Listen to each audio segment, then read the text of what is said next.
We're gonna give you the perfect warm-up that you can use to become an explosive freak, and we're gonna start right now. All right, so we're gonna start with a warm-up right away. Yeah. Tim, get us through this warm-up. All right, dude. So first thing we're gonna do, because neither of us are getting any younger, is we're gonna go hand on the wall. The inside leg is gonna stay on the floor, and you're gonna reach down and think single leg RDL. You're gonna feel hamstring, and then as you come up, you're gonna reach and aim for that wall, and you should get high glute on that inside leg. And what we're trying to do is obviously get this entire left leg prepped, but we're also closing the rib cage on the inside leg and opening it on the outside leg. And we're gonna get 20 of these, dude. 20? 20. Yeah. What? We're gonna get 20. This is gonna be the longest warm-up I've ever done. Literally, this will be the longest part of the warm-up. And the reason I put so much value in it is because my favorite pastime is pulling my hamstring with YouTube guests. Yo. So the last time I did a YouTube video was with Alec Blunnis, and we kind of jumped right into it without a real warm-up. What did I do? Pulled my right hamstring. So we're not gonna do that today. Are you plantar flexing on the, okay, you are. Yes, so you're driving and pushing through the toe, and you really like, if you exaggerate that reach, you'll feel your hip and glute on this inside leg a lot. And then you'll just flip and do the other direction once you've gotten enough. Come on. I feel like just so I can stare you deep in the eyes. Well, the eye contact, it makes the exercise 10% more anabolic.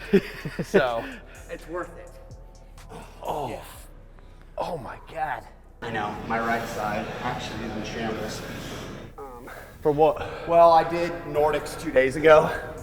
And, you know, let's just say your boy hasn't been doing those pretty frequently. And the DOMs, they are existent. So are you of the mindset that Nordics, what do you think Nordics help you with? So, you know what's interesting? I have a love-hate relationship with Nordics. By the way, it should be noted, I did assisted Nordics on a machine. That's really the only way I like to do them. And I say that because my hamstrings are so weak, it's hard for me to do a Nordic and actually get out of it what I think you should be getting out of it. And my form is so dog shit, my ass is way behind. Yeah. And I think lately, Nordics have been kind of taking like a beating a little bit, where it's like people are like, fuck Nordics. Or even, I've been seeing this making the rounds where it's like Nordics are the cause of the injury. Of hamstring pulls, which I think is really dumb. Yeah. And I think what happens is when you put an exercise on a pedestal either way, they're gonna prevent hamstring injuries. Yeah. It's like, They're the greatest thing ever. Right, it's like, probably not. Yeah. But also, is it the reason you pulled your hamstring? Right. I don't know about that either. It's probably somewhere in the middle. Yeah. Like Probably a shitty technique, or you might be sore and you go and run, and then when you run, you have shitty technique. So it's like, was it the Nordic that pulled your hamstring, or are you a fucking moron? Like, are you me? Yeah. You know? Are you gonna do fly 10s 2 days after doing Nordics for the first time? Yes, you are. The answer's yes. So, you know, I think context probably is king. Yeah. Yeah. All right, we're gonna get walking lunges to the 3-point line and back. Which one's the 3-point line? No, the semicircle here. So when you step, whatever knee is down on the ground, you're gonna reach up and away and try and get a stretch through your hip flexor, even up into your side. You can really take your time on these. Big step, big reach, and then step into the other side. I know you just got off an airplane, so. Oh yeah. Imagine you feel this. And I'm fat and old. Oh! And if you want to make it extra spectacular, when you step, that leg that's going to be lunging to the floor, squeeze that glute the entire time on the way down, and you should feel a little more sensation in that front hip. Oh, I know I am. So when we get to this 3-point line, what we're going to do is we're going to reverse lunge back to the baseline. But instead of a reach, we're gonna hit a little rotation here. So I'm stepping back. This way. Pop every vertebrae in my spine. So both sides? And honestly, like this is one of those things, like spend as much time as you need to here and then move on. And one of those things, it's like, you know, to do to each side, whatever, you know. Honestly, it just feels freaking nice. Yeah. You use this for all your athletes? athletes too. I do. Yeah, this is kind of like, apart from special corrective stuff, or if guys are dealing with injury or things in particular, I'll usually have them do those things prior to this warm-up for leg days. But then it's pretty standard. Like, the guys know what to expect. I like doing the same thing over and over again because it helps me gauge where we're at for the day.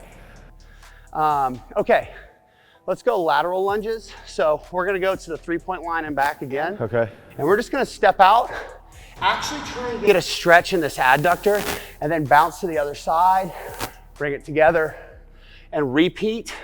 We're just gonna keep facing the same direction.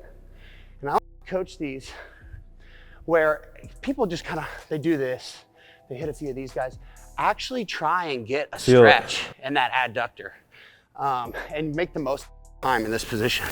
Yeah.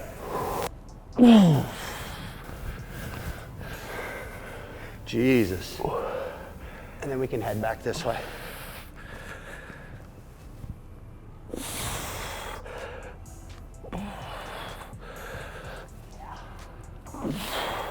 Moving pretty good there, Dane. Oh, dude. I don't know. Shut up. You're not that stiff, dude. Some extensive plyos, just to get the foot, ankle, calf kind of online and prepare us for some of the running drills we're gonna do next. We're gonna go forward, pogo hops to the free throw line and back. And the emphasis here is to get vertical, glide off the ground. And it's not about getting as high as you can. It's about being reactive off the floor and keeping rhythm. And then we're gonna come back in reverse.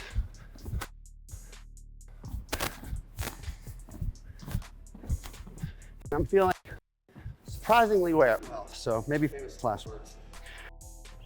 Same thing, moving laterally. Emphasis is still vertical, we just happen to be moving this direction. Okay.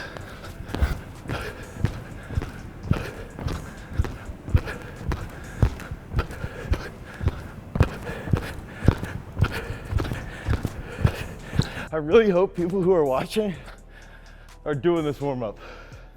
I really hope they're doing the warm-up. Do it with us. You definitely, when we get into these plyos, if you go in cold, will really wish you would have warmed up. Promise you that. All right, so last extensive plyo. Both feet stay together. Both feet are trying to hit the ground at the same time. Imagine you're hopping over an imaginary line and we're moving diagonally now. So at 45 degrees side to side, still line and back.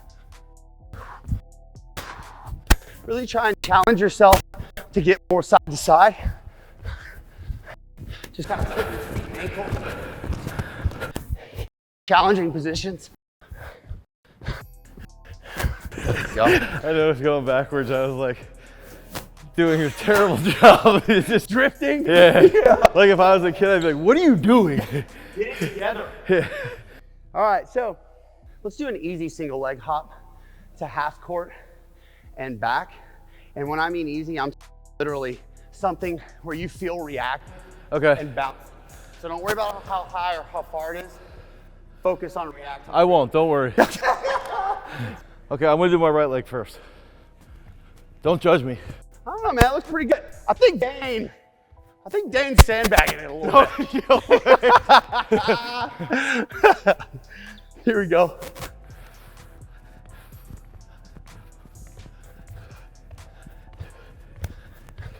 Okay. You know what I've noticed is like,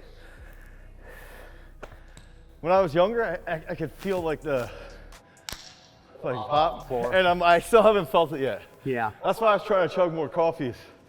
Coffee will do it. Yeah. Yes. So I'm waiting for my rage and The yes. The blind rage. Yeah. Yeah, hell yeah. But I haven't gotten it yet. All right, let's go. Let's get into run mechanics. So we're gonna go half court and back. And what we're gonna do is we're gonna go high knees there, easy with an emphasis on posture, form, being upright, high hips.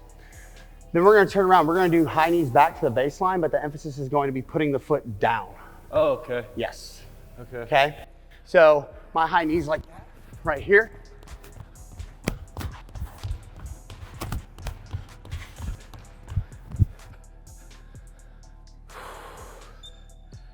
And then now, kind of why I like using this court auditorily. You can fucking hear it. Yeah, we're trying to attack the floor. So how would you teach me how to ground? Like, for sure. So it's interesting, like what a lot of people will do is when you tell them to attack the ground, they'll attack it and they end up doing like a sweep. And one way, and our mutual friend, Michael Drash, would coach them to be like a hammer or like a piston driving into the floor. Yeah. And ideally here, the foot is landing underneath your center of mass, either directly underneath or even just like slightly in front is actually okay. Okay. Yeah. So right here, and it's boom, boom, boom, boom, boom, boom, boom. And that auditory feedback, that 1, 2, 1, 2, 1, 2. Yeah. Or what I'll do is my athletes are warming up, I'll actually go boom, boom, boom, like that. Yeah, to try and get them to feel. And you'll see like, they'll go, oh, you know. Yeah. I gotta bring the violence a little bit, which I also say a lot. Bring the violence. Okay, we're gonna go butt kicks, half court and back. Nothing special here, just classic butt kicks, and then we'll move on. Now, when you do butt kicks, do you raise the knee at all, or is it more? So the way there's like, I've seen it distinguishment be track butt kicks, where it's like it's more cyclical. Yeah. And then there's the football butt kicks I grew up doing. Yeah. So actually, I call the latter these butt kicks, where it's not cyclical. I'm actually just getting some length out of rec fem. And then I call these, which would be like what someone would see a track athlete do when you say butt kicks. I call them high knee butt kicks. Okay. And I usually go high knees, butt kicks, then high knee butt kicks. Okay. Yeah. So we'll just do football. Heel to butt. Yep, football. I see what you're saying with the quad. Yeah. That felt good. Yes. Especially you just getting off that plane. Okay, heading back.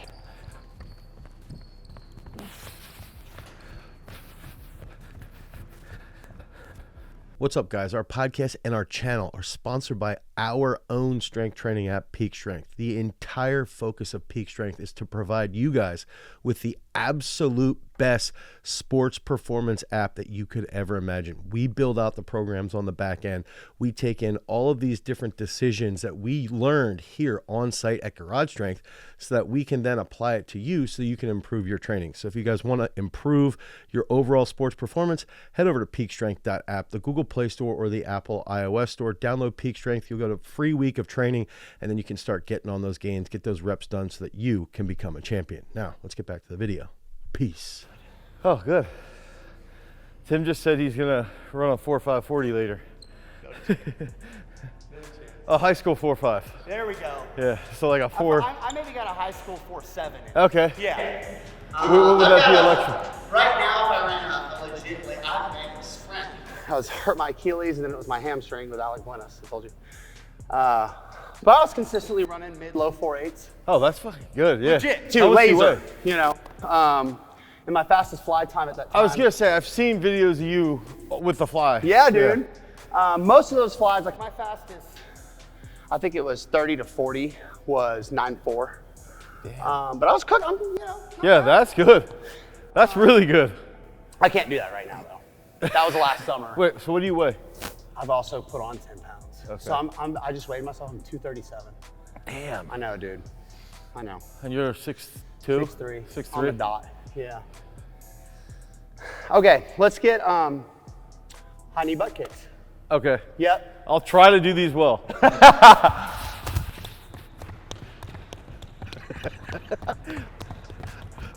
Dude, this is the other thing. Just doing this, like if you're an old head, doing these, doing skips, it's like literally the best thing you can do. It's so good. You saw recently Stu was with Huberman. Yeah, I did see that. And he talked about skipping. Dude, and I was like, yes, because Yeah. that's one of the things I wanted to include And you in can the see plyos today. how rigid Huberman was. I don't know if that's he's just not athletic or Yeah. like. Well, so I've seen Huberman work out at my old gym, and he's just rigid, dude. He's just, older guy, lifts. Yeah. You know, he's not fucking sprinting or doing plyos. Probably in a lab. I don't know how much. Yeah, lab or with ladies. Yeah. Nothing wrong with that. Nothing wrong with that. Okay, just saying. You know, he gets cardio. All right, so let's go. Oh, shit. All right, so let's go. Let's bring it back to the baseline and get back on track. Here we go. Remember, don't cancel me. I'm just getting started, dude. Yeah. Fortunately, I'm nowhere famous for him to ever hear about this. Well, that's true too, yeah. Okay, so let's go A skips. And we'll. Dane's thinking this is still the warm up. Yeah. No, this is exactly what I need to do. Yeah. I have to do this or I'm getting injured, you know, at this point. We're going A skips to half court, emphasis on up. So Derek. Show me the A skip. So Derek Hansen. I pulled this concept from Derek Hansen and his running mechanics with a band, his running in place stuff. And when you cue up versus down, some unique things happen and you hear it and you see it, but here's up, A skip up, right?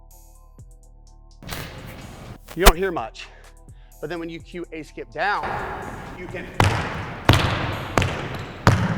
right?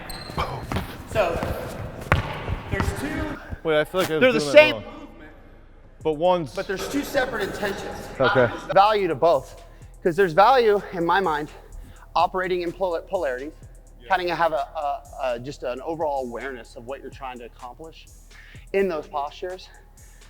And then there seems to be a more rhythmic, relaxed, bouncy side that goes to up, and a more violent, intentional, and aggressive version to putting the fucking foot down, right? Yeah. And so I just like to mix them both in. Okay. Yeah, so up, here, it's like posture's tall, it's easy, arms are in sync with the legs. And now we're gonna bring the fucking violence. We're gonna put the foot down, that opposite side arm, strike it down hard, that opposite side foot.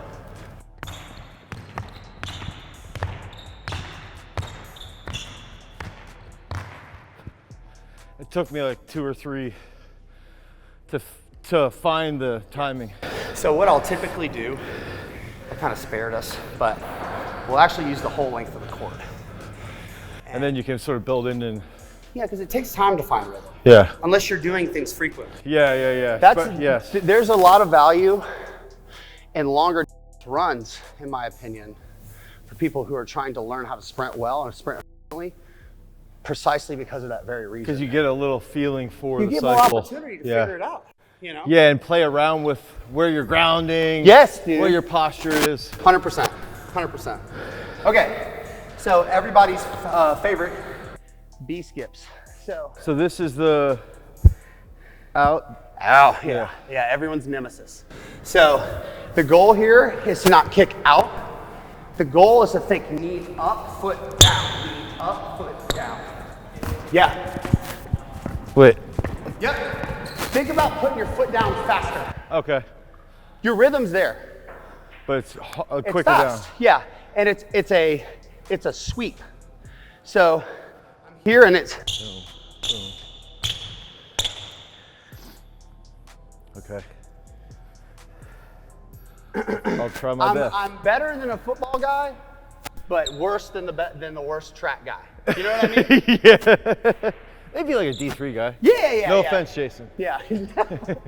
All right, so we'll take that half court and back. Same energy the whole time.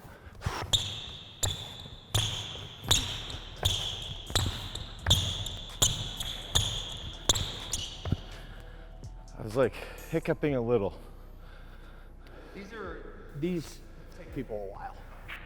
The rhythm on this. All right, let's head on back. Down. Pull. Pull. So really this would be something, would you have on a speed day, Yeah. this same warm up? I did it today Okay. with my pro guys. Yeah, so Okay. like, I also think, this warm up, if you did this just 3 times in a row, especially with the warm up sprints here at the end we're gonna do, that's it. You're good. Your extensive plyos, intensive plyos, your sprints, your Everything. rhythm timing, it's all in there. Okay. It's all in there. But I know I perform a lot better when my heart rate's up. I'm warm. Yeah. I'd rather spend 5 more minutes on the warm. Like a lot of people, it's like you shouldn't spend time warming up. it should take you 5 minutes and you just do some more. Don't you think that that's like a new thing too? Is like, oh, micro sprint or like micro dose your not shrooms, but like actually like or, your training microdose and shrooms as and well. training. Yeah. And it's like, dude, so you want us to do a 5-minute warm up and 2 sprints? Yeah. And like, I get the point of that, but I think it's still it's overkill. Yeah. So it's like, what was I talking about earlier about the polarity? Yeah, but it's like, I think there's probably a happy medium. Yep. And I also think too, it's like, okay, you run 2 sprints, but like, what if your fastest sprint was still in the bank? Right. And your body is never expressing that and getting that innervation. I don't, like me personally, now I'm not a high level athlete, but like, even with my pro guys, like their best sprint isn't until their 3rd sprint. Now that might be the best one for the day. Right. You know, but 9 times out of 10, we do several warm-up sprints, then rep 1, rep 2, rep 3, especially fly 10s. It's that 3rd, sometimes 4th rep. But they're grooving. And then, okay, I'll shut it down. Like we're not running fly 10s. Right. But I'm not running 2. You know, I can't. Yeah. I need to know without a shadow of a doubt I've done my part. Right. To help them get better. Yeah. So, but yeah, shout out Tony Holler. That motherfucker's still doing his thing. He's killing it. Yeah. All right. What do you call quick time? So quick time, which some other people might call pawbacks, but a quick time for me is a short, straight-legged prime time. Hands are low. Okay. And I'm saying, I'm not leaning back. I'm saying over top my center of mass. My sternum is pushing forward, but I'm trying to move as quickly as possible. Okay. My hands are staying low to sort of match that frequency. We're gonna get as many contacts. If you don't feel stupid, you're not doing it right. I was just gonna say, dude, I'm gonna feel so dumb. If you don't feel or look dumb, it's wrong. And then you just lengthen it past And then half court, or? each subsequent stride will be a little farther. Okay. And as you open it up, your arm stride is gonna match your legs, and vice versa. And each stride is just gonna get a little bit bigger. And then what we can do is we'll walk back and then we'll do full length prime times. Back down. Okay. Cool? Yeah. Okay, so short, fast, and sweet. Pop, pop, pop, pop, pop, pop, pop.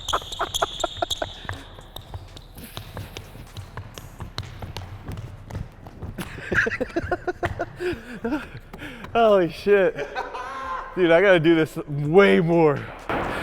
You know what's funny is like you do this warm up 3 times a week. And it takes time, especially like some of the sprint drill stuff, but you get better. Well, also like this warm up will get kids faster. Think about a kid in 9th grade, 8th grade, that they don't do shit. Well, they don't do any of it. Now you get them to just learn this. Just the contact, they're all of a sudden they're like, oh, I'm getting faster just from warming up. Wait until we get into the skips.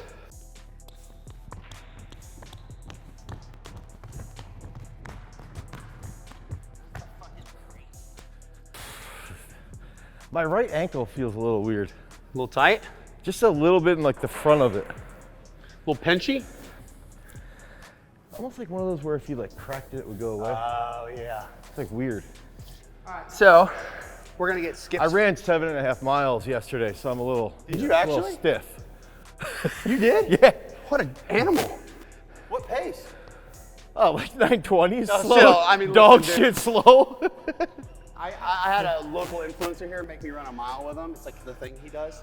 I think I saw that. I saw Zach Tellender did one as well. Yeah. I've not run a mile since Oh high shit. school. Yeah. Okay. Yeah. I ran 6:57. Dude, almost blacked out. that's legit though. Is it? Yeah. I mean, I think if you run sub 7, I think you're solid. He was like, "Come on, Tim, the last 100 meters," and internally I was like, "You." I'm not throwing up for you. I shut it. I bitched out hard. I'm not even mad. I don't even care. Yeah. Well, I'm gonna shave 5 seconds off for you, so I throw up on camera. I have followed that guy because I think he did something with Ryan Trahan once. So nice. Yeah. Such a nice dude. He really is. He's a good dude. All right, skips for height first. Skips, power skips for height. We're gonna go the whole length of the turf and then court and then walk back. Okay.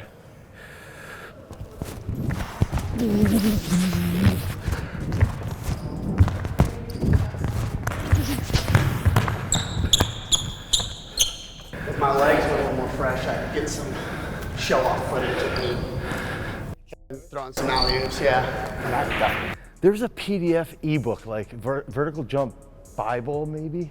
Yes, I know what you're talking about. Dude, this is back in like 2000. This is old. Yeah, like 8 to 12. The dude was a shorter guy, but would like rail dunks And I always wonder what he's up to now. Like What's that fucker up to? Yeah, yeah. I gotta look him up.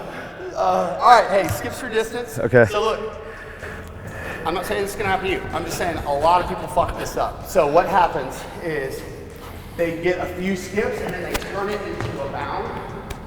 You want to, we'll start all the way back here, okay? We're going to get our timing down first. We're gonna get a skip, and then with each subsequent skip, we're gonna push as far as we can. Okay. We're gonna get 3 or 4 skips where we get our rhythm first. Okay. And then we're gonna launch it. Launch. You're gonna launch it. I'll try my best. Here we go. Some easy skips, get your rhythm, and then you can start to really push.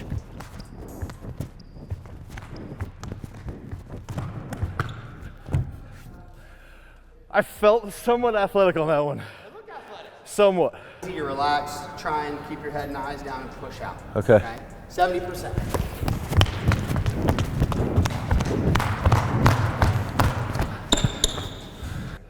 It reminds me of being in college again. Like this is like a track, almost a full track warm up that we would do. If you look at the warm-ups that go into most track athletes or events, they're quite extensive.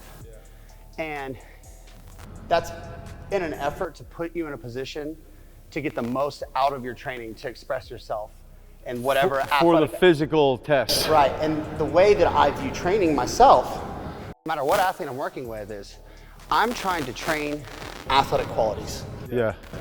To their most extreme degree, as the case may be. So if I'm trying to get someone warmed up and prepared to run a sprint, max effort sprint, I'm not gonna just have them jog or 70% a couple sprints and say, and then throttle, yeah. Yeah, that's just not wise. And then for me, like, you know, some of the athletes I work with, like, sign $1 million contracts. Right. Like, I would love to just play some small-sided games to get warmed up. When you're operating with that, because you can't explain that. It's like, why do you pull his hamstring? It's like, well, we were playing spike ball. It's like, well, that's good for me and you. We can do that. I can't do that with them. I won't, you know. We can play spike ball after we sprint. Yeah. Sometimes we do, like we'll play dandy ball. Yeah, you know? yeah. But we get the explosive stuff out of the way, and you know, a proper warm up for that stuff is key. Upper body days, we'll hit the assault bike for 5 minutes, rower for 5 minutes. We'll do some bear crawls. And they're ready to start roll. benching. Yeah. Okay. So it just depends. Right. All right, 80-90%. Okay.